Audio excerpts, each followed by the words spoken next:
Be washed away by the current of divine light and sound. Be washed away by the current of divine light and sound. In consecration of my temple, I am renewed. In consecration of my temple, I am renewed. Making golden and light-filled Making golden and light-filled all that I think, say, and do. all that I think, say, and do. I am free. I am whole. I am free. I am whole. I redeem my vessel I redeem my vessel with the eternal innocence out of which all life springs. with the eternal innocence out of which all life springs. I walk now as a temple of divine light and sound. I walk now as a temple of divine light and sound. My temple, a room within the house of many mansions. My temple, a room within the house of many mansions, Within the eternal fields of creation. within the eternal fields of creation. And so it is. In the name of the Melchizedek cloister. In the name of the Melchizedek cloister. Sacred house of one. Sacred house of one. Holy order of the Unisai. Holy order of the Unisai. Azarite council of the Ra Confederacy presiding. Azarite council of the Ra Confederacy presiding. Well done.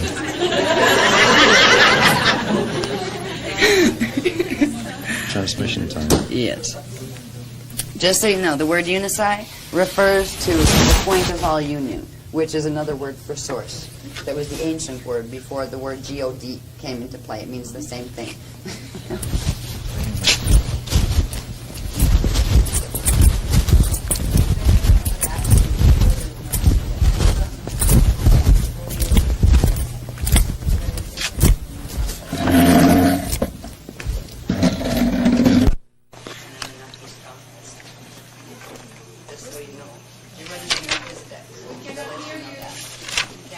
I was just meandering a bit. I'm going to be quiet. I'll repeat that later because we're going to transmit now.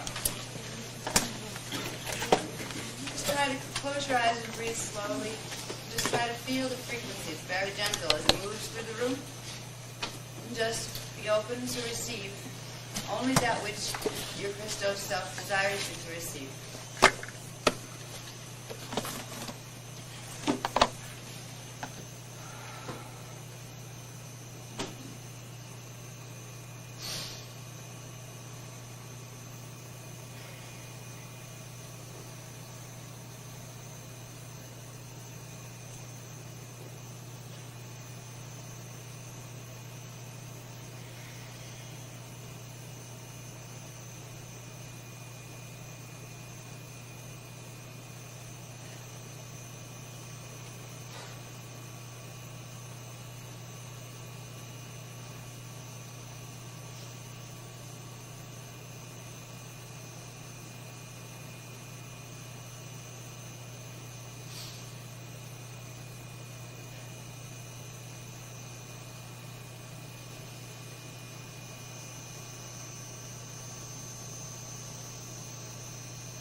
brothers and sisters, to the Melchizedek cloister. Welcome home to the sacred house of one. Welcome home to the family that has always been ours. The family that is everyone and everything in this cosmos and universe. We are all one. We are individual, but we are all one at the same time. Welcome. Thank you for understanding. You're a wonderful, wonderful group. You were so aware before we even got here, the frequency you guys carry. This is going to be interesting to see when you go on the rapid path.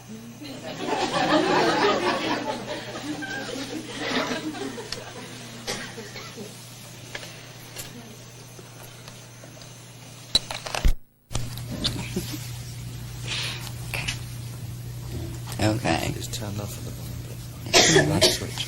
Just turn? Okay. Just turn. There you go. You're on there.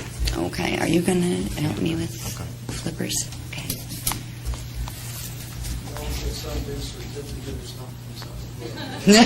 Yes, you do. Yes, you do. We didn't bring them because we didn't know how many people were going to be interested or not. But they will be sent. I think the names and everything are already on the list for the workshop, right? So as long as the names and mailing address, we're going to mail the certificates up here, probably to Monica, and Monica's going to get them out to the people up here. All right. And they're official. They have the temple embossing on them and all of that stuff. So yes, they are. You do have minister certificates coming. Actually, you have rabbinate certificates coming, which is the level 2. And probably if you're going to be part of the Templar workshop next weekend and you're going to join us there, you'll probably end up with the next one too, which is the Regent, if you're interested in doing that. Okay. So yes, you do get a certificate for that. But you know what? Even if we didn't give certificates, it doesn't matter. You're the biggest certificate you're ever going to get. We're walking certificates. Come on, guys, get it.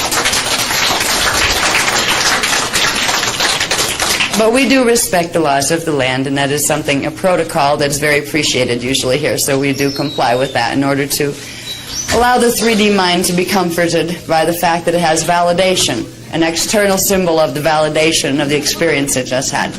Okay. Now, this is sliding.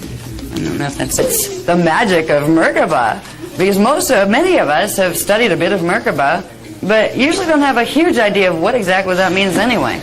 Now, we're going to get into explaining the basics of Merkaba here as it's taught by the founders, as it's taught as a part of the context of reality, where you begin to understand where it fits with the rest of things. In the material that you're going to get tonight, the extra pages that somebody was picking up from Kinko's that before you leave you're going to have, there's more written material, small print written material, that gets in-depth into Merkaba, much more than what I'm going to talk about here. Because what I want to do here is get you through the basics so you understand basically what we're talking about when we say the word Merkaba, where it's located on and in your body, what the important levels of the Merkaba are, because there's many, many different levels. You have little tiny micro Merkabas in the DNA. You have a whole grid of Merkabas called the dyadic grid, and then you have smaller dimensional ones that are in each chakra, and then you have larger harmonic ones that control all the other smaller ones. So the ones we're going to be working with are called harmonic Merkabas. They're three-dimensional Merkabas. They're not going to be just the D1 or the D2 Merkaba. The other techniques that are out there on planet right now are working with dimensional Merkabas. They're working with very specific parts of select dimensional Merkabas to get them to do certain things. The reason they're not working with harmonic Merkabas is because if you set the harmonic Merkaba where you want it to go, it'll restore all the others. So you can't pick what flash lines you want to make them or force them to go on. So we're going to be learning Merkaba technique. One of the fun parts of Merkaba, and one of the fun parts of healing ourselves through Merkabic healing, is we get to do more than just sit on our bottoms and make pictures in our heads. Now that's great for running energy, and that's very important, a very important part. But when we're in a 3D body, the 3D body tends to feel left out if it can't do something with itself. That's why we tend to fall asleep and flip up to D4. The physical body wants to do something. In Merkaba mechanics that we teach you to use your own physical body and the momentum it's capable of generating to reset the proper Christos spin of your Merkaba fields. They're being manually reset to the Christos spin. The reason that's necessary right now on planet is something we cover much more extensively in the Templar workshop, but it has to do with Earth's planetary Merkaba. In 25,500 BC, there was a major thing that was done to the planetary grids that has to do with the thing in the Bible that was called wormwood, and it has to do with a planet in the New Age movement that's called Nibiru. There was a thing done to the planetary Merkaba and the D1, 2, 3 level. The planet's Netherphase magnetic Merkaba, harmonic magnetic Merkaba, was put on about 92% reverse spin, which means its flash line sequences are going backwards, which means its mathematics are running backwards. This is what's holding our mutation, the checkerboard mutation in the DNA template. This is how they did to us what was done to the races, not just human races, but all species on this planet. Now, we have the good fortune that there has been enough grid repair done where we got D12 frequency back into the grids when we had the opportunity to do so in January of 2000.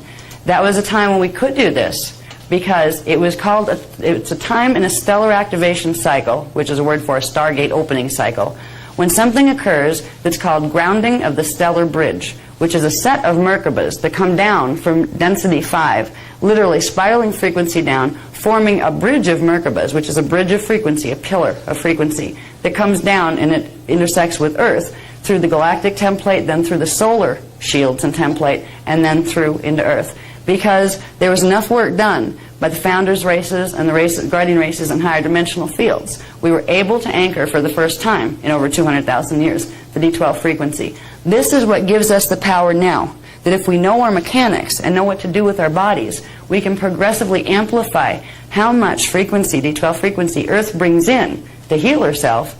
The more we draw D12 frequency from the Earth grids, the more Earth draws from the solar grids, the more that draws from the galactic grids. So, because we have D12 frequency available now, we have the ability to begin to manually reset our own Netherphase Merkaba, which is the lower Merkaba that is, it's like being in a funnel of energy. There's actually some strange geometrical things happening with Merkabas right now in our bodies that they're actually not supposed to be shaped the way they are. But they're shaped this way because of the mathematical mutations, which changes the geometrical relationship between flash lines. So, you can visualize the beginnings of your Merkaba by imagining you're in a spiral of energy, like this. It's composed of dimension 1, 2, and 3 flash line frequencies, and they spiral around. It looks like this now. It's in the shape, the whole Merkaba field, this one and the top one, is in the shape of what's called a star tetrahedron. And you're actually walking around in it. The Huva bodies that we've talked about, your auric levels, they are what's called a form constant, a sphere, an elliptical sphere that forms in the center of Merkaba fields. Merkaba fields are sets of counter-rotating spirals of electromagnetic energy. All right, they have specific rotation spins in relation to each other. The magnetic goes counterclockwise, the electrical goes clockwise. Now, what we're going to get into tonight, the salutation, it's going to come after another technique called tribal shield activation, which gives us the power of thrust, enough frequency running through where we can actually reset the Merkaba after it through a salutation. But we're actually going to use, once we have our currents activated in our body, we're going to use the physical body itself to begin setting the right spin ratios on the harmonic Merkaba, the density 1 harmonic Merkaba, which in turn is going to put the spins back to the Christos spin of the dimensional Merkabas, of the dyadic grids in those areas, of the DNA template Merkabas. Now, it won't hold. It will be temporary because the planetary grids are still primarily going on a reverse spin. So, if we do salutations frequently and manually reset, and they're fun, it only takes a few minutes. It's using tones and dance. Really, just tones and dance and running energy. It's fun. It's like a physical exercise. It's good for you. It makes endorphins in your brain where you get that little high. It's not a runner's high, it's a Merkaba high. Get you into the zone, as they say. But we're going to learn to use the physical body to get the spin going on the lower Merkaba first. And then we're also going to get the right ratio spin on the top Merkaba. Right now, the Merkabas are all messed up on everything on the planet because the planet's Merkabas themselves are messed up. When we begin to run the higher currents, the triadic currents, and running them through the Maharata current, we generate huge amounts of frequency. You could take one person that's running their Merkaba in the right spin with the D12 and higher frequency coming through, and you could take 1,000 people who have a reverse spin, and that one person could reverse the spin back to normal on the 1,000 if they're running enough of their currents. That's why it doesn't take 1 billion people to set the Christos template back in. It actually takes only 144,000 doing Merkaba the right way. Now, other races have been putting their people here on a reverse spin, billions and billions. Don't use birth control. No, women are supposed to be breeders. Why? Because they need lots and lots and lots of bodies to try to keep the planetary Merkaba going in reverse spin. Because it's been known for ages now that in this time period, between the year 2000 and 2017 AD, Earth was going to enter a stellar activation cycle. And that was the time when they knew the indigos were going to come back. They were the high council ones that were here, the guardians of this planet, and had a little bit too soft hearts and weren't quite quick enough to realize something could actually be as mean as some of the things that we encountered here. That's how we got into this predicament. This has been planned for a long time, and now we have the ability to have the joy of resetting our personal body templates to the Christos template. The planet is still going to fight us a bit because the planetary grids are still going in reverse. But piece by piece, they're coming back around. If the planet had been in full Merkaba reversal, we would not be located in the same place that our planet is right now. We would be in what's called phantom matrix, which is the black hole system that I mentioned before. But portions of Earth's, even D1, Merkaba, were left going in the right rotation. This is what the checkerboard mutation was about. They took part of all of the frequencies of the lower strands, the lower templates, the lower planetary grids, reversed part of them, and kept the other part going in the right spin. Why? Because the ones on the right spin could bring in life force current. And what is being done here is the siphoning of life force current into the phantom matrix in order to sustain systems that are technically dead because they can't run their own energy. So we're in the middle of a great healing mission, whether or not we want to be. And it's nice to know that even if we don't want to know about planetary grid mechanics, we still have the ability to begin our healing process on a personal level. And even if we never took it past there, if we just use the Merkaba, the Christos Merkaba spin, which is different than other Merkaba spins, if we use the Christos Merkaba spin, we will progressively help to heal our own template, but we are simultaneously helping to heal the planet's template as well. Because the more of the D12 we run, the more the planet is able to pull it. It's like it creates a void that the planet will then fill. But if nobody's running D12, what is in there just sits there, and it creates almost like a backlog where the energy can't come in because there's too much in there already, but it's not moving, it's not circulating. So we're helping the planet as we help ourselves. Merkaba is an amazing thing. It is a huge science. It is a spiritualized science when it's done the right way. It is a part of core creation mechanics. Merkaba fields are the result of the mathematical templates that we talked about before, the Kathara grid mathematical templates and the different levels. Merkaba fields represent a certain level in the manifestation process. Just like you have level 1 Kathara grids, then level 2 Kathara grids, level 3 Kathara grids. There's a whole sequence of things that we're going to get into tonight where you see the transduction sequence, how consciousness transduces itself into manifestation, into what we call particles and antiparticles and matter. Merkaba is a key part of this. It's not just something ascended masters float around in. And that's one of the lies that's been told here. Merkaba has been taught here by Anunnaki slanted teachings in a way that it makes it look like we have these maybe potentials to make our Merkabas work, but it's only real special people that are important up there, you know, like karmic lords and things, that know how to run their Merkaba, as if we were stupid, as if we wouldn't know how to do it if we hadn't had the teachings taken away. Merkaba is a part of everybody's life, whether they want to know it or not. It's a part of a cat's life. It's a part of an ant's life. If you're in matter, you need a Merkaba to get your chelons to turn into other things that turn into particles. So, when we talk about Merkaba, There's a difference between, there are things called Merkaba spirals. Merkaba spiral would be a single spiral. It would be either electrical, or base magnetic. Now what base electrical and base magnetic means, it's funny, I've had scientists fight with me about that. What do you mean, base magnetic? Magnetic is an effect, that's created by electricity. It's like, let's take it back a little further to part of chi, part of k, and part of cum. Okay?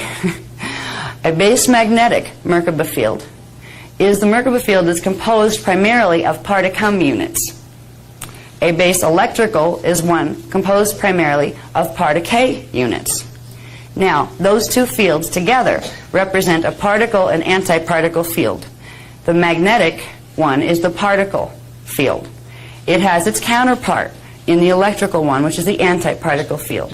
What this means in terms of your body is the Merkaba fields that are around you this way and also within you, the electrical ones circulate antiparticle frequency from the antiparticle universe into and through your body.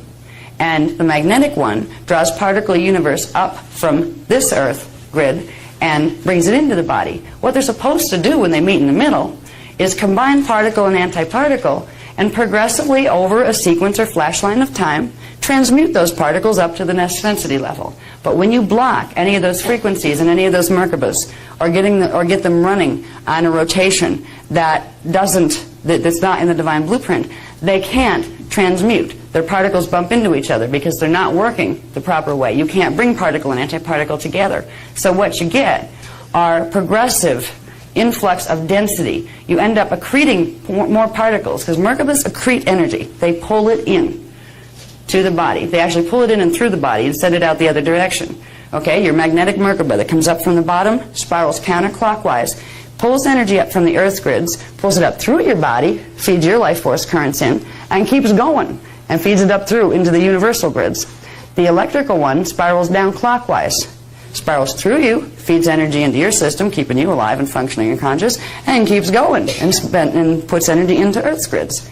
So there's supposed to be a continual circulation of energy. It's like a breathing system. Merkabas are like lungs. They're the energy generation systems. They move energy from one place to another. So they're very organic and very natural. There's nothing occult about Merkabas unless you start playing with them as a way to harm other life forms. Then it takes a little turn into the occult sciences, where you're trying to use divine science in a way to fulfill your ego and cause harm to other things, which is against the divine blueprint.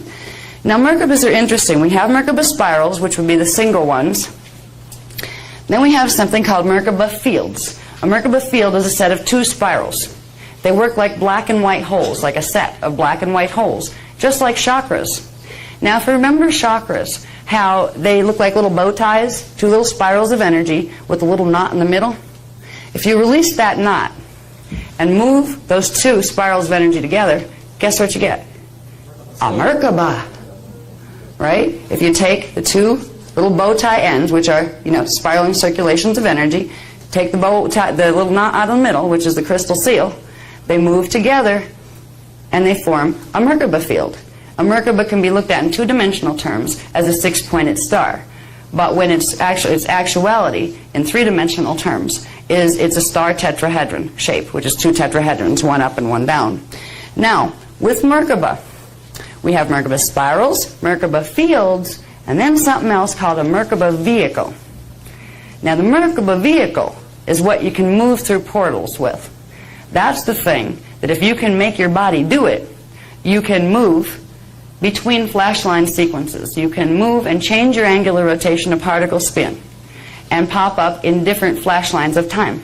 You can go vertically up into the densities, or you can go horizontally, or you can go diagonally. Now, to make a Merkaba vehicle requires thank you. To make a Merkaba vehicle requires two of these, one pointed up and one pointed down. You need two spirals to begin with. Then you make a Merkaba field. That gives you a field, but you're not cruising yet, okay? You're feeding energy into yourself, but you're not cruising. What gets you to be able to cruise is the progressive integration of the ones from the next harmonic up. So you would have your base magnetic one here. You have another one on top here too, but this is the one that has to link with the electrical one from up here. So when we talk about Merkaba, and I talk about the bottom one, you have your bottom one that you're actually like standing in, like a big pair of pants that's pointed at the bottom, kind of like being a mermaid. That's your magnetic one. Then there's the other one that comes down over the top of you. It has another counterpart that feeds energy a different way. But the part that you need to be concerned about, that if you want to build your Merkaba vehicle, is the part that's feeding energy down into you. When this part comes into connection with this part, they form this. And in the center of those two spiraling currents of energy, there's created an elliptical egg of energy. That's called the form constant. That is actually the holographic, the round theater room, the projection room, where you have your body and your consciousness are serving as the projector, and your consciousness is the light that goes through the projector. Well, the form constant field, it's an electromagnetic domain that works as the movie screen, but it goes all the way around. This is where we're all in a form constant. We have, remember I talked about, we have galactic level Merkabas, we have planetary Merkabas, we have universal Merkabas. Everything is contained within a Merkaba field. The Merkaba field is feeding energy into and out of it at specific rates, and inside of that you have a form constant, which are the Huva bodies that go with each three-dimensional level. So in here you'd have your Huva body. Now what happens when you bring a density 1 Merkaba in connection to its density 2 electrical counterpart is you go from being a three-dimensional consciousness running 3 flash lines into being a 6-dimensional consciousness running 6 flash lines. The first level of building the Merkaba vehicle, of changing your basic 3-dimensional Merkaba field into a traveling vehicle, is entering this stage. This is called holophase Merkaba. Again, the sound tones, the words are in the Anahazi language, and they are the tonal translation of the mathematics that are involved with the object it is describing. So, if you put dimension 1, 2, and 3 Merkaba magnetic together with dimension 6, 5, 4 electrical, you'll create holophase Merkaba. The form constant in the center, right now, you have an electrical that's running D3 energy right here. It's not an important one to use right now because this is the one that's going to get you places, not the little one here. Right now, you have your form constant taking place in here, so you are seeing a 3-dimensional reality field, and that's it. When you combine this one with this one, it creates a transharmonic Huva body.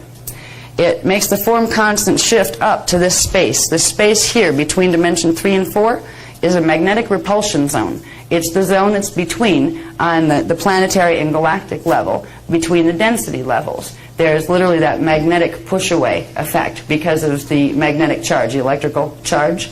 When you put like charges together, they push away from each other. So there's a magnetic repulsion zone. Some people call it the void. When you have a near-death experience down here and you pass through the dark tunnel, that's what you're moving through. And the light you see on the other end is when you start to clear over here and you start to pick up the D4 and D5 frequencies where you're starting to come into light again. There's lots of voids. In between each set of 3 dimensions, you have the void space. Now, the void space is what keeps us sealed in here. There are the seals that we've talked about in our shields and in our DNA template, the things we have to open to run the currents, the triadic currents. There are seals that literally keep this polarity here so the frequencies can't move between. These are the same seals that control whether or not your electrical Merkaba is going to come into full contact with your magnetic Merkaba from the one below. Merkaba fields, Merkaba vehicles, form when you bring 2 density levels together, 2 or more density levels together. And the way that's done is through activation of the corresponding DNA template, which implies activation of the corresponding set of chakras, the corresponding Kathara centers, the corresponding dyadic grids in the level 3 grid, the corresponding crystal seals in your shields. It's all connected. To build a Merkaba vehicle the right way and to know what you're doing and to activate it and direct it the right way takes you right back into template science. That's why we're teaching you how to work with that. We're not teaching you sacred geometry so you can contemplate platonic solids from now until eternity. They fit into the game of things, and there's actually supposed to be more than 5. There's supposed to be 12. Yeah, a few of the mathematics are missing down here right now. And that's because so much of the frequency is blocked from coming through the planetary grids. So we all are the proud owners of a Merkaba vehicle, right? And it's like having a new car. but you don't know how to drive yet. You know? It's like being 14 and you're looking at that nice car sitting there and you know Dad gave it to you, but you know you can't drive it till you're 16. It's like, want to go. We can learn to create, to build our Merkaba vehicle. Our Merkaba fields are already there. All right, they come with the territory. We wouldn't be living and breathing and seeing a hologram if they weren't already functioning at some level.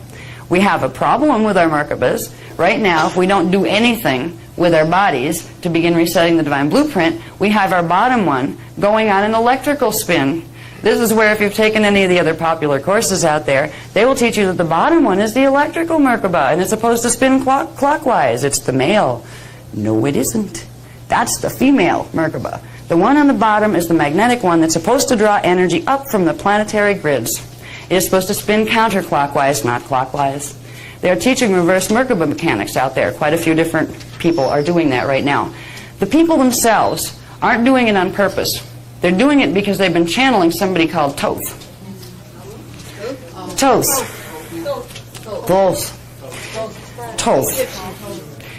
Thoth the Egyptian, Thoth the Atlantean, Thoth the Anunnaki, the Nibiruan Anunnaki. Okay? That's who he is. I know Thoth, personally. I had a stint on Nibiru with him once upon a time when I was representing Emerald Order Council. He used to be nice. He was actually trusted for a very long time. But there were some real issues that happened. 22,326 BC, he bailed out of the Emerald Covenant, and he decided to run what was called the Luciferian agenda, which is a whole different agenda. So, when you hear about the teachings of Thoth, you will also find out there's something called the Temple of Thoth and the Paracletes, and they teach things called the checkerboard matrix as the way to Christ consciousness. Yeah, right? Well, the Merkaba mechanics that are coming out through anybody who's talking to Thoth, and Thoth is a collective. Okay, it's not just one being. Thoth is a being, and he's a being that's part of an Anunnaki collective. In the Templar workshop, we literally get into showing you the families of Anunnaki and who comes out of where. And you'd be amazed who's out of these families. We have one group of them that are different from the Thoth group that are called the Satan family. Satans! You know, all these names from our Bibles and things, they have some truth to them. But what they don't tell you is just like we have families, like the Joneses and, you know, the, whatever, any name, Smiths, Jones, whatever. Well, they've got family names up there too. All of our stories have been built on what has been going on between certain fallen angelic groups and certain not fallen angelic groups, including humans. Yes? This is a little off topic. I read somewhere where the Thoth Collective is claiming responsibility for building the site of Giza. For building Giza? Yeah, building all the pyramids and the construction. I'm sure they are. They claim all sorts of things that aren't theirs, like the human DNA. The Thoth matrix are the ones who bailed out of the Emerald Covenant in 22,326 BC, the last time we had the potential to have a stellar activation cycle, when the founders were going to fully reset the divine blueprint on the planetary grids. They are the ones that assisted before that fact in 25,500 BC to assist another group of Anunnaki called the Marduk group into putting something called the checkerboard grid into the planet. It was held into the planet at Stonehenge. That's why Stonehenge has been very, very popular for a very long time. There's a lot of grid mechanics and things that if you want to understand what's happening now, and you want to understand where the pieces fit from our legends, our mythology, the New Age movement, who's talking to who's talking to what does it matter? I suggest coming to the Templar workshop, because this all wraps up into what just happened in the United States with those Twin Towers going down. Directly connected, and that was only the first. So there are things that it may be scary sometimes to learn about these greater things, like, oh, Thoth, that like legendary being. Yes, he was real, still is real. He has a semi-immortal body that he has to feed energy off of other things in order to keep, along with the whole bunch of his family up on Nibiru. So, the Merkaba mechanics that are coming out through various other people, particularly those, the only ones that are really teaching what they call heavy-duty Merkaba, are the ones talking to Thoth. They call themselves Melchizedeks. They don't call themselves Cloister. They'll start, though. What do you want to bet? Because we're exposing this in the Voyagers 2 2nd edition book. We're exposing all of this, so it's going to be really funny, because all of a sudden you're going to see cloisters popping up all over the place, but they're probably not going to be cloister. Anyway, that's a different workshop. But let's get back to Merkaba. See, what we want to do is teach you what these parts are about, so you have the knowledge back, so you can make your own decisions. If somebody's teaching you to run your Merkaba in the wrong direction, and you know where all the pieces fit together, I mean, at least we're showing you where all your pieces fit together, what they are, and how you can control them, not how to surrender them to a karmic lord or to let Thoth handle it for you. If you know how the basic things work, you will be able to spot it out there when somebody is using it, smiling in your face, claiming Christ consciousness, claiming to get you into Christ consciousness while they're feeding you backward mechanics in order to hijack your energy in the Phantom Matrix. Because that's what's going on right here. It's been going on for 25,000 years. And this is the big showdown. Front row tickets we should all get, because we're in the middle of an amazing time. Amazing time that's going to be very, very important that we learn a bit about Merkaba, enough to make ours work right.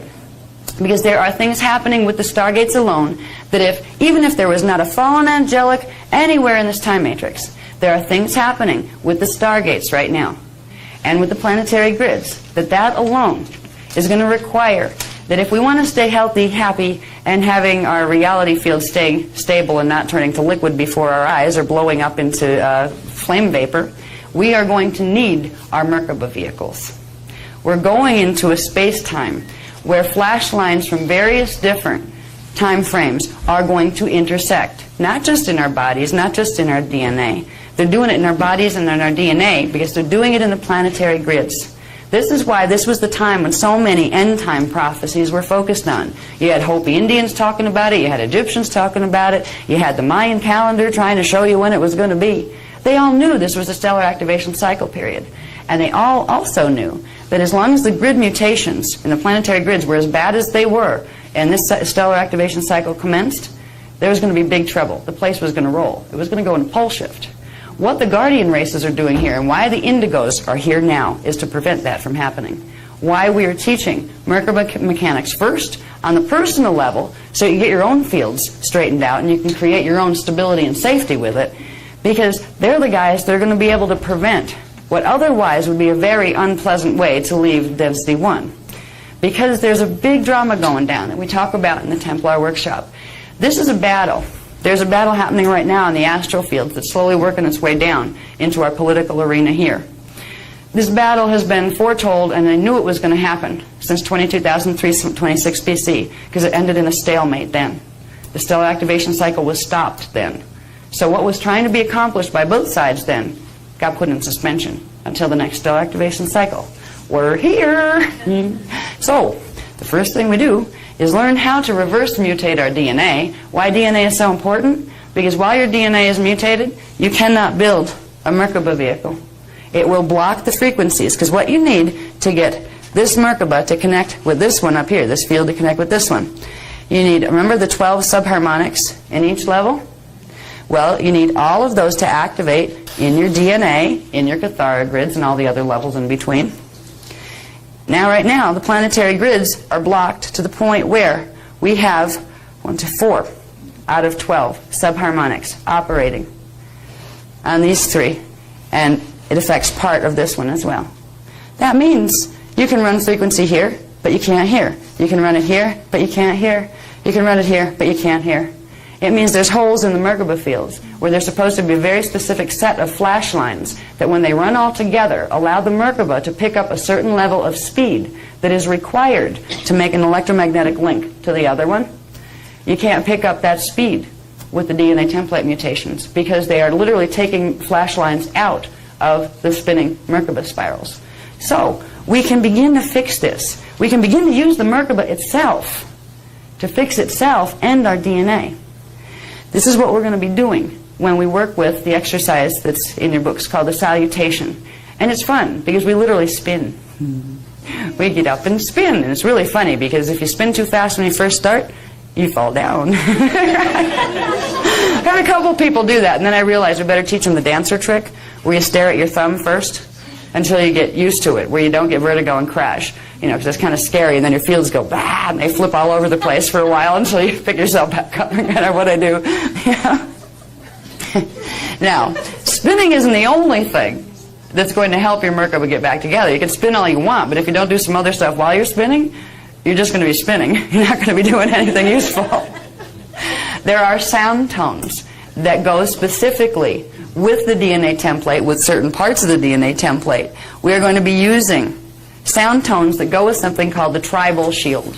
Remember we talked about on the personal level, you have your shield, you have your telluric shield, you have your Doradic shield, you have your Turic shield, then you have the big one, the Maharic shield, and that's plugged into the tribal shield, which is the shield of the species that you're a part of.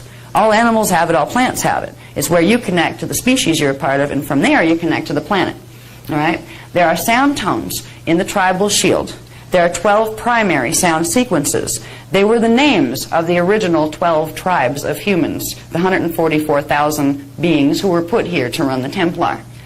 The names of the original 12 tribes were the sound tones that progressively activated the tribal shield, which in turn activated the Maharic shield and everything that was built on the Maharic shield. They are one of the fastest ways to begin setting the right spin on the Merkaba. Now you can't do it. You can't activate tribal shield without running D12 current. This is why without D12 we were like floating on the ocean on a raft here with no paddles since 208,216 BC. Once that current was cut off, all of a sudden the angels had fallen from heaven. Where did they go? Kansas wrote that line, the band. It's from the Monolith album. I don't know if anybody knows that. So a long time ago too. Anyway, we need to be able to build our Merkaba back. We're going to do this first. The first stop along the way is getting the D3 one straightened out so we can plug in to the next one. At this point, there are mutations in most of the DNA template, little twists and little reversals. All it takes is one to blow a Merkaba. All it takes is one subharmonic in any one of the three-dimensional field. Out of those 12 subharmonics that run in each one, all it takes is one to be reversed, and it will block the interactions that are supposed to take place with all the others. What's fascinating about Merkaba is its connection to DNA. Now this is just a quick illustration of a DNA template. All right, that's the scalar grid beneath the chemical DNA that the chemical DNA manifests on. The first three strands correspond to that Merkaba. So as these activate and turn on the frequencies, flash lines, those flash lines start to integrate here and start to build the Merkaba vehicle. Now we have distortions in these three strands. What would happen on the chemical level, I wonder? If these three were working the right way, if the strands were working right, what would it look like chemically? It would look like a very interesting thing taking place within the hydrogen bonds. In the DNA chain, you know how DNA looks like a little ladder? Science shows us it looks like a little ladder. You have sugars and phosphate chains on the outside, and then you have a series of 4 chemicals that make the rungs of the ladder. Those 4 chemicals are linked together. What links this heli to make a ladder is a hydrogen bond, which means a molecule of hydrogen holds the chemicals together. There's something that's supposed to happen in the hydrogen bonds when the Merkaba is working the right way, the DNA is working the right way. If your DNA is working the right way, you have these little codes in here that weren't on this one, but they were on the other diagram that I showed you. There are fire codes in between strands. When they fire, when they activate through certain things running through your shields, they will allow strand braiding to begin, which means this strand can start to overlay with that strand or to overlay with this strand. When that starts to happen in the DNA template, the hydrogen bonds in the chemical DNA start to change. Something called turnstile DNA sequences flash on. These are transient DNA sequences. They manifest temporarily, and then they demanifest and go dormant again. The turnstile DNA sequences turn on part of what is called junk DNA by our scientists. You have spacer DNA, and I think it's the intron DNA that's the non-protein producing one. So this is all directly connected. This is all directly connected to what's happening in our chemical DNA that science is telling us about. Science doesn't know about turnstile DNA because they never saw any. The reason they didn't see any is because you can't, the way things have been in the bodies, is the fire codes can't activate, so the strands can't braid. So the hydrogen bonds won't go through their change to turn on the turnstile DNA. There's going to be some interesting changes in science in the next 10 years or so, I would imagine, because there are at least some people who are beginning this process and they're clearing enough of the DNA to where they're not just going to crash and get sick and have their bodies die early, Because that's one of the sad things on this planet that's happening right now. We are all going to do DNA activation. We're all going to do Merkaba activation because the planet's doing it. But if your DNA is messed up and it can't activate the right way and your Merkaba can't spin the right way, it's going to make your body sicker. It's going to do the molecular compaction thing at an accelerated rate. People are going to get sick. Now, there is hope for this situation. The hope is in the indigo children, and the humans with 12-strand templates are those who are willing to receive Melchizedek ordinations to get 12-strand templates, because if they can run enough frequency on the right rotations into the planetary grids, it is affecting the tribal shield, which means we can begin to heal the race morphogenetic field. Each piece of ourselves, each one of us that heals, adds a healing to the tribal shield of the species. And if we hit critical mass of D12, it doesn't even have to be all the way up to full 12-strand activation. If we can get it straightened out to 4.5-strand activation within the race morphogenetic field, it will stop people from being killed by the frequencies that are coming in the next 10 years. It will stop them from having to dye their bodies. And dyeing your body is not such a bad thing, especially when you realize there's someplace else to go that's probably nicer. But when a person dyes their bodies with genetic mutations, with their Merkaba going crazy on them, it throws their consciousness into fragmentation rather than into unity. The big trip in the last 25,000 years on this planet has been to escape from density 1 so you could ascend to density 2. I mean, in the old days, that was no big deal. That was like, going from New York to Philadelphia. But right now, it is a big deal for us to even get this much accomplished, this much right here accomplished, because we have all the distortions here. The people that have distortions in the DNA template that are going to do nothing about it have a chance to not be harmed. But if it's not successful, what the indigo children are here to do, which is to run so much frequency into the tribal shield and planetary shields that it literally flips over the divine blueprint into the tribal shield. So everybody's DNA starts reverse mutating, even if they never heard of a Kathara class before. But it takes a committed number of people really working with those frequencies to get themselves healed to be able to do it. Now, Merkaba is actually fun. It used to be a really fun science that in the ancient days when things were going well, little kids were taught. By the time they were little, they could actually make a freestanding one. They could float bubbles in the air because they knew how to generate them. And you wouldn't see the Merkaba field. You'd see the bubble floating, which was the form constant. They could thought project and make matter happen. These were little kids. That's why we have soap bubbles now. Yeah, really. His cellular memory, remembering what it used to be like to send our energy bubbles floating on the wind. All right. We are going to, all of the work that we're doing is progressively to clear our DNA templates so we can at least get through the next 10 years without any major catastrophe physically, hopefully, but also so we can progressively build our Merkaba field. There's things that are happening on the planet that we're going to talk about in the Templar workshop that have to do with the particle conversion period. It's a 3-day period on a planetary level where some wild stuff happens. If you're not able to sustain a Merkaba vehicle during that time, the people who are able to sustain one, when that time stops, you won't be here for them to see anymore. Because there are things that would happen that would literally demanifest your template. You would spontaneously combust. There are things happening here now. On the larger level, the Christos realignment mission that we're doing with the Templar classes is about trying to get the planetary Merkaba straightened out and a buffer field put in so nothing has to go through that kind of fate. So there's a chance for evolution to continue here. But we're in some serious times here. But there are also times we waited for so long. This planet has been so abused for so long. It's been waiting for this time to escape, even if it's a fight, even if it means standing your ground, and even if it means the Anunnaki aren't going to like you anymore. It's like, oh well, we're going to build our Merkabas. The Christos realignment mission starts with each one of us. We're realigning our inner Christos, and we're helping the planet to do it too. Now, the Merkaba vehicles, the first phase we need to create is holophase, and that's the 6th-dimensional Merkaba. That implies that you have to have 6-strand templates cleared and activated to make that. Now, if you could make that happen in your field, you would be able to go through into density 2. You would be able to move through the portals on the planet that connect to Earth's density 2 body that's called Tara, which would be a future time cycle compared to where we are right now. It's a flashline sequence that moves faster. So, if you had this Merkaba fully activated and built, you would literally be able to leave here and go on vacation, and you probably wouldn't want to come back once you realize there's other places to be, but you might on service missions.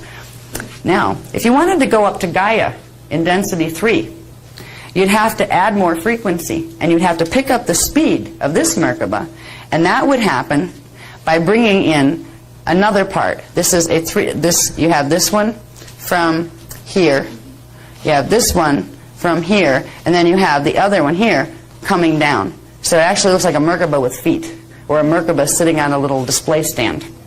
That is called quadraphase Merkaba. It's a 9-dimensional Merkaba.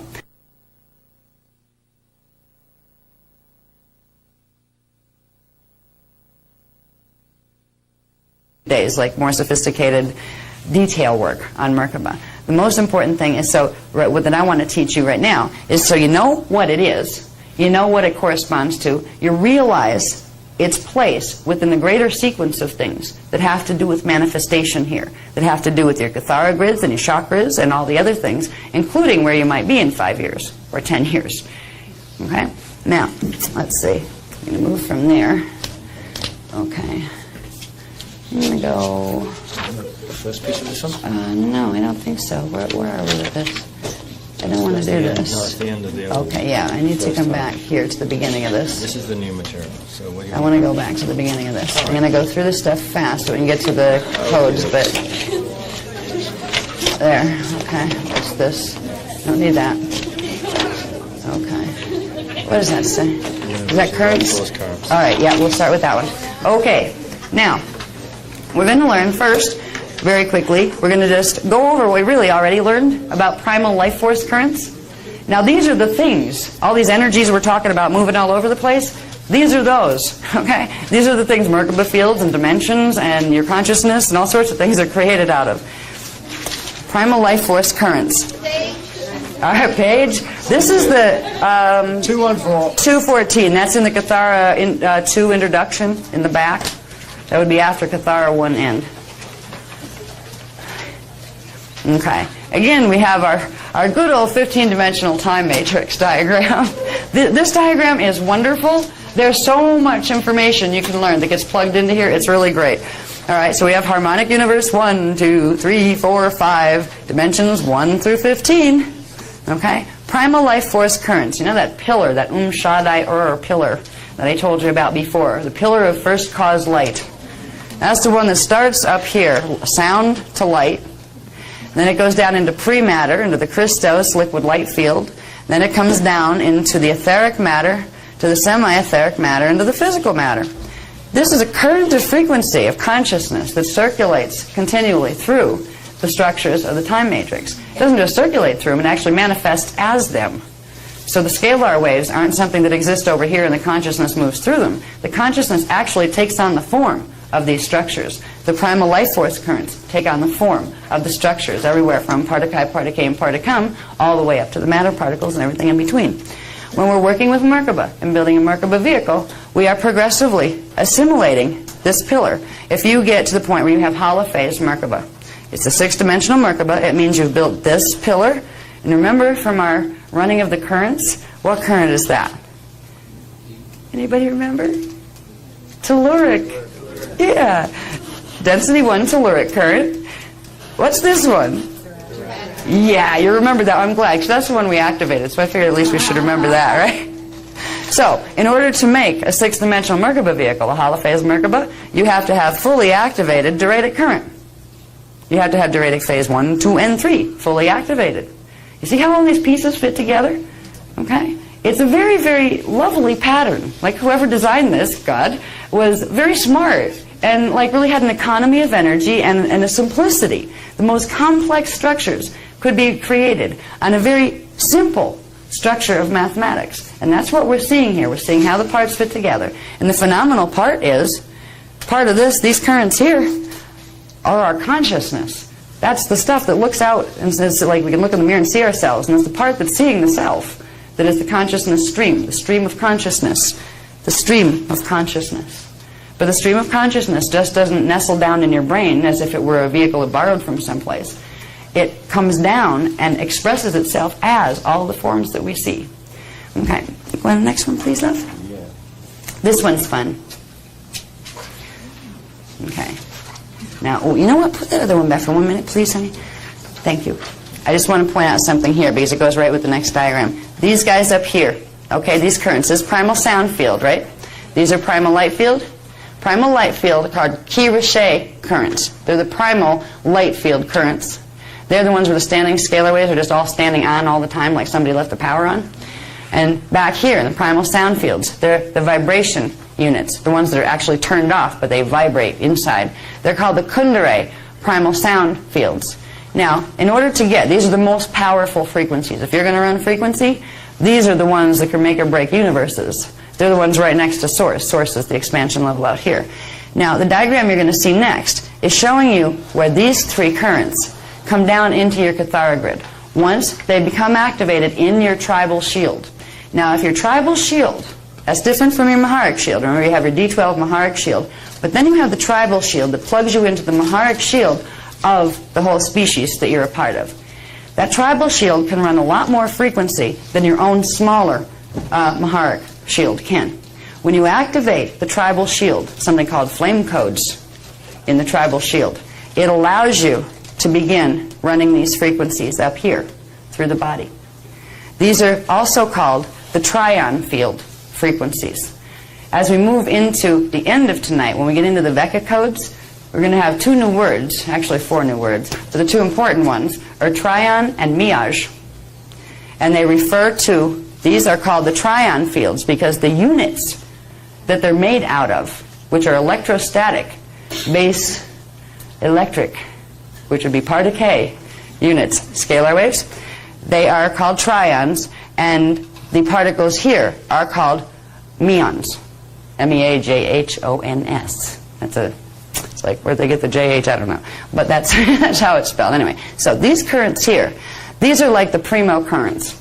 Before you can bring them down here, you have to get all the stuff in between activated. What we're doing with all the techniques is working here with the D12 Divine Blueprint level so we can open this up and get this stuff straightened out really fast so we can get this stuff embodied. We need to do this for ourselves because these currents up here have the ability to reverse mutate very quickly what we're carrying around with us. Why quick is important? I mean, in the mind of God, time is an illusion. So we have all the time in the world or no time because time isn't real, right?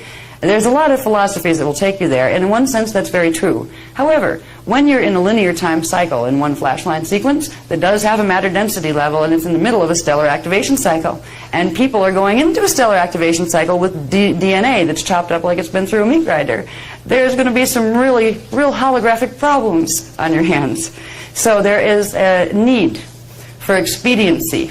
We don't have another 200 years to get our DNA template clear fat. You know, like that would be the usual, like do it real slow. You take like one of these techniques and spend 20 years learning it, just like you can spend 20 years learning to chant Om, you know, before you get to the next sound. We don't have time to do that, and the founders know that. That's why they're giving these technologies back here, even though 99% of the whole world's asleep. And these technologies will mean nothing to most of them, unfortunately, for now. But we're going to learn to run these currents. When we do round tables in the Templar workshops, these are the currents we're running. You have to, minimum, you have to run D12 or you can't even open the planetary grids. These guys up here and these up here are where you begin to run very powerful round tables, which are planetary grid healing endeavors. But when it comes to healing your own planetary grids, if you are a planet, and we all are little planets unto ourselves, and they say every man's an island, but no, it's more like every man's a planet, a universe unto themselves. These frequencies will expedite your process of straightening out any messes in through here, like nothing else. But they have to come through the D12 Christos blueprint. Okay, now I'm going to show you where these come into the Kathara grid. Yes, please. Right. Okay.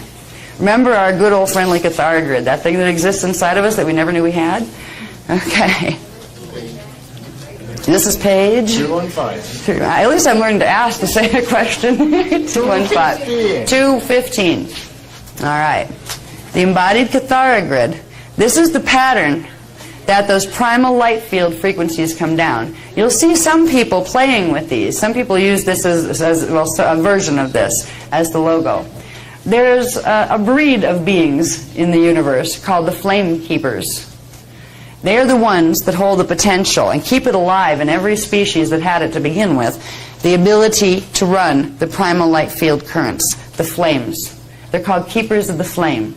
The indigo children that are on planet now and the human race were created as keepers of the flame. We were in there's huge purposes that our species was created for. And part of that purpose was to be able to run the Key-Riche currents. And behind them, after these are active in the grids, then you would bring in the primal sound currents. We were entrusted as the grid keepers of stargates, planetary stargates, galactic stargates, and universal stargates, not just the ones on the planet. The human species and the indigo species, which is a type of human species, were commissioned to hold the codes to the stargates. And we were the ones that had the ability to open and close our DNA to literally run the universal currents. So we were the gatekeepers. The gatekeepers got kind of thrown in prison. They got bopped over the head and thrown in prison for quite a few centuries. In your Kathara grid, when your DNA template activates and when you begin to activate your tribal shield, which we're going to do pretty soon, there's an exercise of toning that we're going to use to begin the activation of the tribal shield. The tribal shield activation will affect the Maharic shield. It'll activate certain codes in the Maharic shield that correspond directly to that DNA template. You know how I talked about the fire codes in between the strands that allow for strand braiding? Well, tribal shield activation holds the flame codes, the flame code mathematical programs that go with the stargates. That means if you activate the tribal shield, you can bring in this, at least temporarily. And it doesn't run through like water. It flashes on and then off real fast. But it brought the frequency in. That's what it looks like when these turn on in your body. It's just like a real quick nanosecond flash where the whole thing flashes on and then turns off again. But when you bring this in, it goes through the tribal shield, into the Maharic shield, into your DNA template, and triggers activation of the fire codes between the strands, which allow the strands to begin their braiding process, which is the key to building Merkaba and the key to ascension or passage through stargates. So we're going to begin to use the sound tones, and the sound tones were the names of the 12 tribes that are literally coded in our DNA. The names of the tribes are not the tribes you think they are. You know the tribes they talk about in the Bible, and you have, this tribe and that tribe and the other? There's particularly a couple of them that are interesting that we talk about in the Templar workshop, where we talk about like the tribe of Judah and a few other familiar names that happen to be the Anu-Melchizedek hybrid tribes. In those doctrines that came down through the Council of Nicaea, the records that had the real tribe names and that allowed humans to identify who was who, which ones were hybrids and which ones weren't, were totally lost on purpose. They substituted the names of the hybrid races into the Bible and called them the 12 tribes as part of a very large plan to take over the planetary grids and the halls of Amenti stargates that belonged to the planetary grids when this time period came. So, the 12 tribe names, as they really are, and as they were originally spoken in the Anahazi language, which is the first spoken auditory translation of their vibrational signature, those 12 tribe names go with the planetary grids. They're sound tones that activate the planetary grids.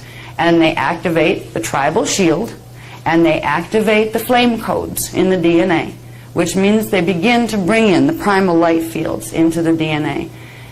It was a responsibility, it was a privilege to be able to incarnate into a form that had the ability to run the primal currents. These are the capstone currents, the strongest creation force or destruction force, if it's used wrong, in the entire time matrix. It was an honor to be created to be the keepers of the flame. That's what we are here, and we're starting to reclaim our heritage. So, as we work with Tribal Shield, try to imagine that this image is flashing on real quick and then off again in your body. Now, this one here is what's called the Akkadic blue flame. That's carrying the sound tone frequencies of the Akkadic matrix, of the energy matrix sound fields, and that's the one that's pale turquoise in color. Over here, starts here, comes down here, we have the triadic flame. It's called the violet flame. That's that magenta one of D15.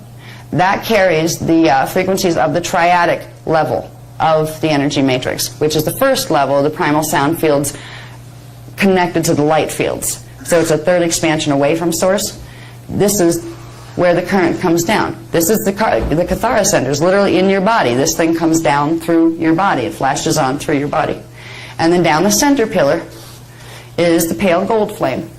So there are people that carry predominantly the codes that go with these, where their mathematics are angled more on this. Some have them more on this, and others have them more on these. They all have all of them, but they'll have more of a dominance of one or the other. You have keepers of the blue flame, keepers of the violet flame, and keepers of the gold flame.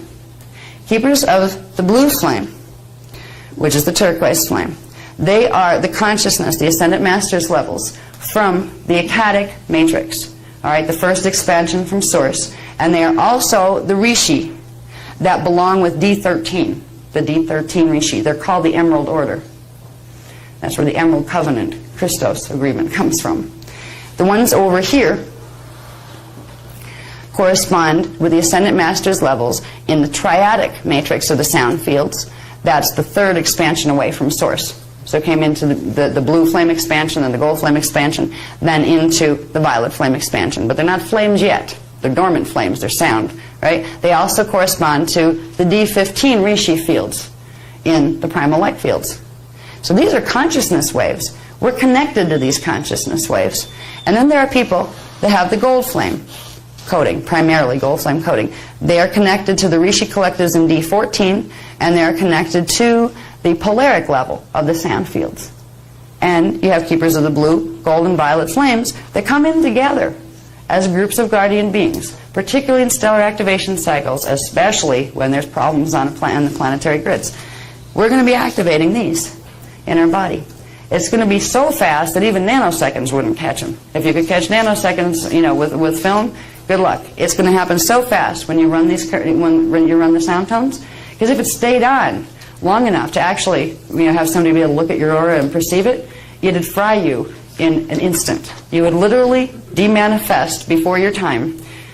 And that means your consciousness would fragment and kind of be like fallout that fell down in the lower dimensional field because it couldn't integrate the frequencies. So we progressively build the ability to integrate these frequencies, but by bringing them in and flashing them in little bits at first, we get to where we can hold more. They expedite the whole process of activating the divine blueprint and everything below it and straightening it out. Okay, what's the next one? And again, these are directly connected to Merkaba. Okay? Which ones do we cover? No, this is in relation to the primal life force currents. There's different information on them. They're same grids, but there's different information on them. Yeah. Okay, this one I don't need to do because that's pretty self-evident. Yeah, but there's something here. Okay. What you'll find in the back section, like on page 218, for example, you'll see some of the diagrams you had before in the earlier section, but there'll be little new blocks of information on them. So if you see the same thing, don't assume it's a copy immediately until you check out the little boxes to see if they say the same thing. Okay. Yeah, I'm going to show that. Yeah, that's... Wait a minute. Universal life force currents activating the Kathara. Okay, I'm going to put this in just for one thing. Yeah, okay. We go from there, from those flames flashing on through our Kathara grid. I'm just going to show you this real quick. Remember our shields? Remember the shields are the things that are connected to the levels of the Merkaba as well. The shields flash on in response to the primal life force currents coming through. The tribal shield, which is the shield that actually begins the rotation of all of the other shields, the smaller ones, that begins to activate. This is the new block of information on this chart. When you see it, it's small, but I wanted to cover each base. Okay, how does that affect this part of the anatomy? How does it affect that part with the primal life force currents?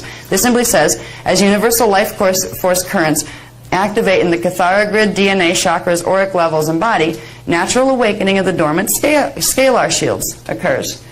If the scalar shields are awakening, that is implying that the same flashline sequence of the Merkaba vehicle is activating. So you can actually never have heard of a Merkaba and never have heard of spiraling rotations of energy and simply know how to work with the shields, which is how they used to be taught in the old days. They simply taught you how to work with your template, and it was like, inhale and oxygen goes in. It's like, yeah, no kidding. You don't have to worry about making oxygen go in if you know how to inhale, right? So we would always teach the shields and how to activate your shields and it would form the Merkaba vehicle. So we never worried about rates of spin on Merkabas and all that kind of stuff. That's only when you're trying to do something with Merkabas that the divine blueprint wouldn't do for you. See, the way we teach Merkaba is actually easier than the other ways, and it's pretty much more fun too. So I just wanted to show you where the shields fit in with that, and remember the life force, the Ki-Rishi currents coming through. Okay, now on to the next. Shields have to go spin in a certain way? Yeah, actually. We get into that bass tone, overtone, resonant tone. Bass tone equals magnetic equals counterclockwise. Overtone equals bass electrical equals clockwise. Resonant tone equals electromagnetic equals it has both clockwise and counterclockwise spin. So if you look at the dimensional fields and the chakras, that's where you start to get the spin rates. Now if you look at a three-dimensional shield, that's actually composed of one of each, bass tone, overtone, resonant tone. That's when you have to take the whole 15-dimensional time matrix into consideration. Density 1 bass tone, density 2 overtone, density 3 resonant tone, density 4 bass tone, density 5 overtone, primal sound fields, resonant tone. Okay, so and that would determine the spin. Okay, on your shield, this the density 1 shield would be a counterclockwise spin because it's a bass tone. As a harmonic, it is a bass tone. Okay, now this one, another familiar diagram. There it is again, but now it has arrows all over it. Okay, this is simply naming the currents for you. Page 220. Yep, 220. Okay, this is simply showing you. We already learned what these currents were, right? These guys down here form, these are the Kundalini currents. They're the triadic phase currents that we're learning to run, you know, with our palm chakras and things. Okay, they are the Kundalini currents, and the pillar, the 9-dimensional pillar, when that fully assembles itself, which means if you had, what phase Merkaba would this be? If you had density 1 pillar activated, density 2 pillar activated, and density 3 pillar activated. Quatra, 9-dimensional, yes, the 9-dimensional quatra. All right, so as you're building Merkaba, as you're activating DNA, as you're activating shields, you're building the pillar of light. First you're building, or at least when you do it from the bottom up, and we're doing it actually from the top down and the bottom up, and we're going to meet in the middle, but what most ancient ascension schools taught, they would teach you to activate this way. That was the long way home. You'd progressively integrate and build these currents, but you wouldn't touch these until you earned it by going through this stuff. This is the Antankarana, the 9-dimensional pillar. That's the name of the thing that forms once you have all of those 9-dimensional frequencies, flash lines, activated in your DNA, in your template, and in your Merkaba vehicle. At that point, you would be capable, if you had full 9-dimensional Kundalini activated, you would be capable of popping back and forth vertically in portals, or horizontally if you wanted to. You could move simply by the will of thought, and you could project yourself into density 3. That would be the highest you could go. You'd still have to activate the rest of this stuff to get even further. And you're no way at all an ascended master as far as this life you decided to ascend and experience it. There's a lot of things running around over here in D5 that call themselves ascended masters because they're awfully impressed with themselves from getting from here to here. And that's really unfortunate because when you get too impressed with yourself when you're here, you tend to never look higher. They're missing a lot. You know? So this is the Antankarana pillar that goes with the quadriphase Merkaba. When it's fully activated, you got quadriphase Merkaba. You have 9 strands of the 12-strand pattern activated. Up here, you have your D10, 11, 12. These are your Maharata currents. The liquid light field is the D12 Christos currents. These are the ones we're stimulating into activation. By using the D12 frequency that's available finally in the planetary grids, bringing it into our bodies, we're triggering the building of this section. And that's going to trigger the activation of this way as we're working it this way. So we're literally working both ends. So it's going to be a much faster process of integrating our identity levels and building our Merkaba vehicle. When we get up here into the primal light fields, the Ki-Rishi fields, our Rishi level of self harmonic 5, these currents are, somewhere there's a thing that goes over to these. Here, these are the Ki-Rishi, the primal light fields. These things become important. Oh, see this little thing here? It says double diamond sun, 24-strand DNA. This is showing you, this is where 12-strand DNA will take you. Up into here, harmonic 4. Indigos have the codes in the DNA template that go with here. This will take you to 24. This one will take you to 48. Primal light fields would take you 24. 48 would take into the primal sound fields. So the indigos can fully run these currents, where somebody with a 12-strand pattern can run little bit of subharmonics of those, but they can't run the full current. There was an agreement made where you didn't need a whole fleet of beings on the planet that could all run this, because you'd blow the planet up. So there were all ascended masters that agreed to come in. Humans were ascended masters. They agreed to, some of them would take the 12-strand imprint, some of them would take the higher imprints, and they would all do their part in running the frequency. The higher the imprint you had, the more responsibility you had for the cosmic matrix and for taking care of the ones who might get lost below you and those kind of things.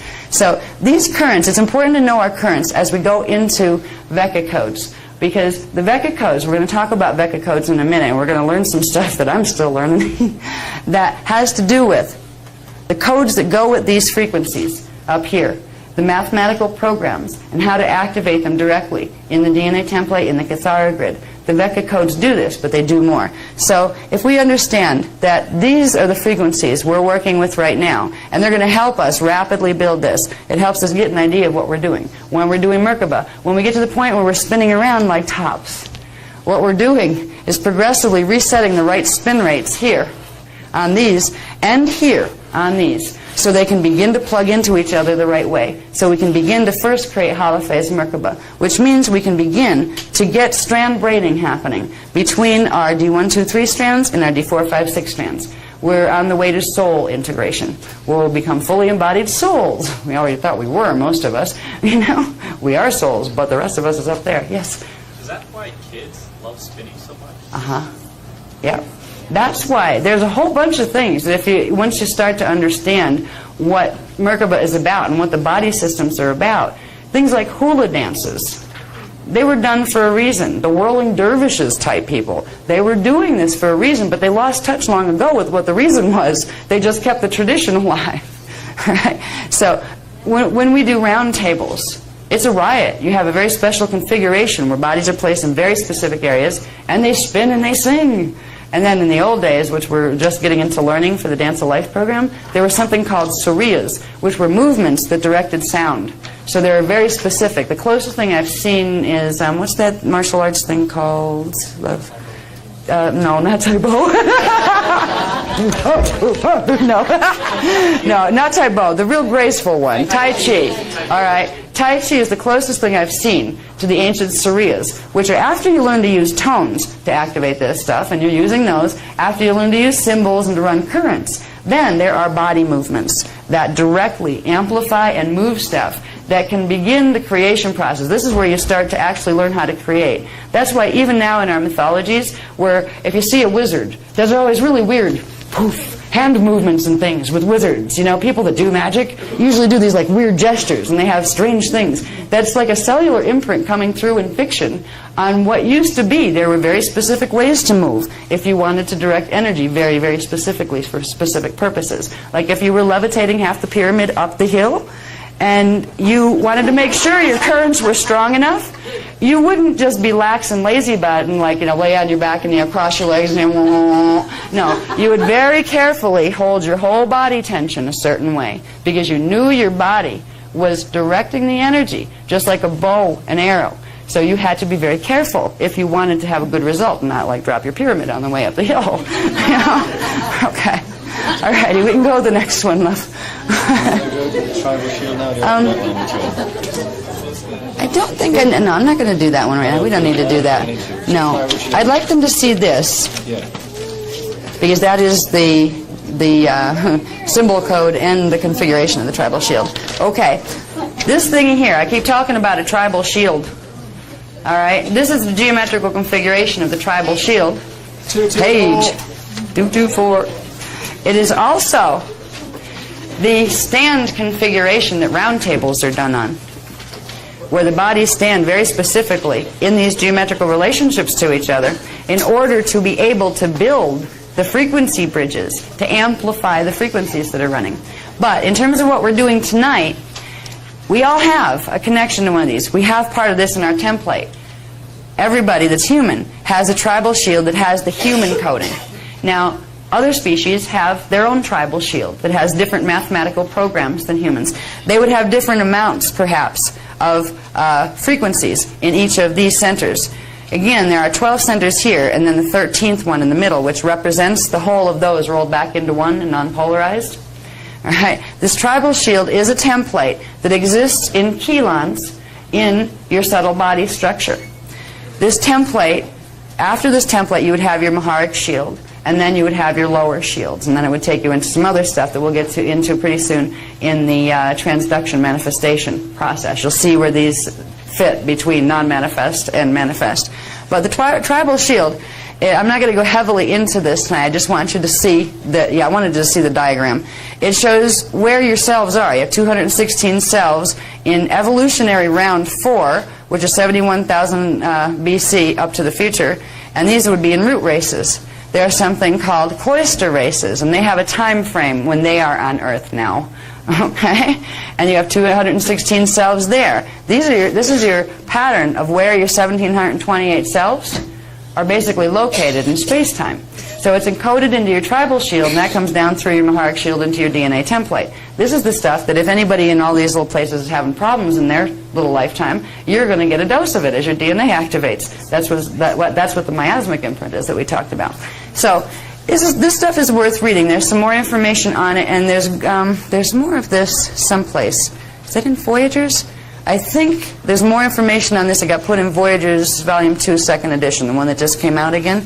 So if you want more information on that, it's in there. But for now, this is what we're going to activate. That's why this diagram is in here. We're going to activate this configuration by using the sound tones of the 12 tribes. Now, we can do it the long way and do each of the 12 tribes, but what we usually do, because you can set all those same codes in activation, by using what's called Tribe 13.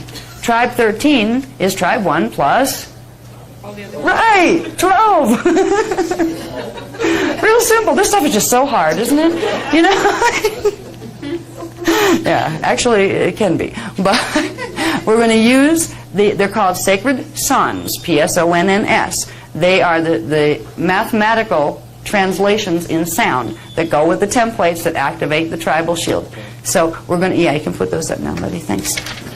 These on page 227. These are the names. This is how it's spelled, and it runs from 12 to 1.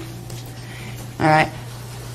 This is how it's the closest I can get to making how it's phonetically pronounced. And these little 3-letter ones at the ends are activation tones. So the tribe name is this. It would stop there, right? This one is Araya Zurta. But when you're using the tone, it's Araya Zurta Ra. And when you sing it, it comes out Araya Zurta Ra, Araya Zurta Ra. Imagine 52 people singing every one of each singing one of these. And it's spinning at the same time. It's really cool. Round tables.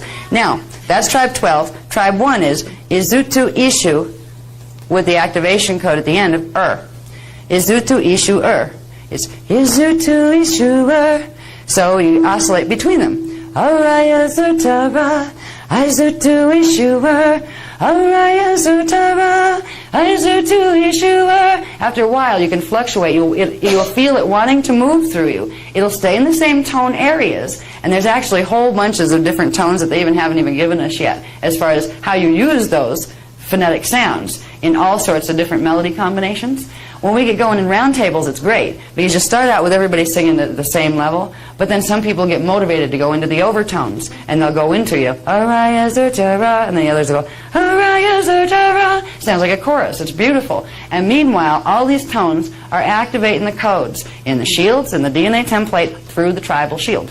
Now, if you want to do a full round table, you literally have a group of people doing each one of the 12 at the same time, which sounds really wild. I'd love to hear it from a distance, because when you're in the middle of it, all you can hear is yourself. You know? And you better be, because if not, you'll start singing what your neighbor is singing. You know? So, we're going to use, for this exercise that we're going to do, the tribal shield activation, we're going to use Araya Zutara and Izutu Ishu and there's more to this one. All right? Sometimes we use just combinations of the activation suffixes, depending on what exercise what we're going to do. So I think that's the next one, right? Tribal shield activation? Is that what we're ready to do? Shall we do that? Yeah, I don't think I have to do anything more before that. No, then I'll show the Merkaba vehicle. Oh! Alrighty. Now, what page is that on? Do they have that? They have that in there, right? This is my book. That's your book. Does your book say the same thing as their book? Aye. Does it say the same thing? It's not a different version or anything, is it? No, it's the You never know. I mean, you know, as things evolve, you know, if you had one from like 1 month, but then it got fine-tuned as it went along, I want to make sure we're reading the same thing, because you have this in your book. All right, this one's current. Good. Wonderful. I'll hand this over to you then. I'm going to get a... The tribal shield Q zones activation together, which is sometimes simply referred to as creating a Q zone. It's actually a major and preliminary component in the build-up to running a rainbow round table. Okay. Now this can be done as an individual exercise in relation to something which follows this, which we refer to as the salutations, for personal activity. But we're actually using this now in that way, but it's also the beginning of the rainbow round table work that we do in groups, all right? Oh, that didn't confuse you. Now the first thing that we're going to do is to tone, and when I say tone, it means we begin to recite the names of Tribe 12 and Tribe 1, as Ashana was already pointing out to you.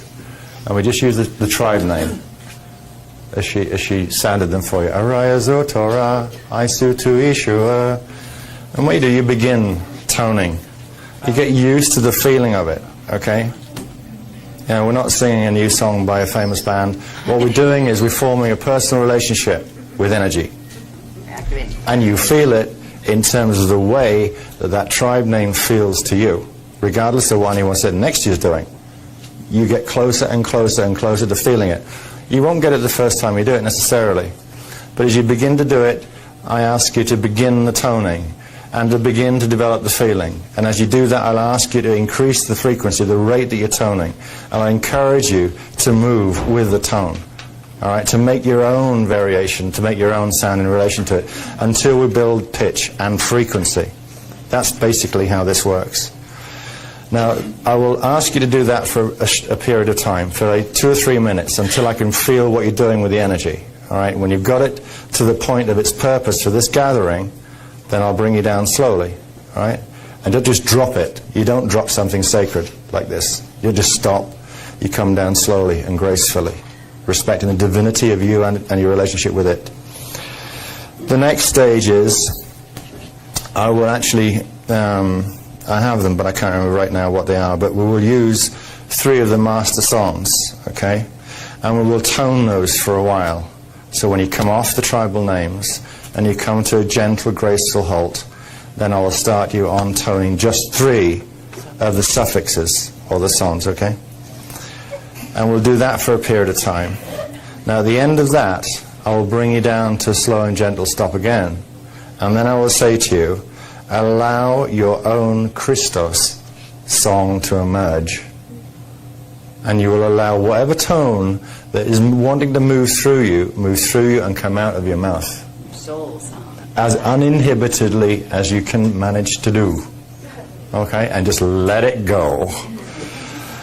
That will be allowed to happen for a little while, and then I'll bring you to a gentle stop. In fact, you might not even let me stop you, but you never know. And at that point, you'll go into a period of silent, kind of open sensitivity to planet Earth, because you will find that Mother Earth will respond. It's what we refer to as the back song. And you will feel it rather than hear it. And then we will repeat the 3 suffixes that we've used. Okay? And if we weren't in such a cramped space, we would do a bit of Merkaba spinning. But in this setting tonight, in this situation, we won't be able to do that. So, we're going to do the salutation. What? We're going to do after this, we are going to spin. Well, I don't mind chucking the furniture through the window. We need it, we got to spin. We don't have to spin on this. Not on this. Yeah. On the salutation we do. Salutation. We have to. Yeah. But here we don't. No. Not on this. Well, unless you want to come and stand at the front where there's space. All right. So then, we'll start you off just gently on 3. Araya Zutura, Aisutu Ishu Okay, so just as I said, just feel your way into it. Don't worry initially whether you think you're saying it right or whether you're creating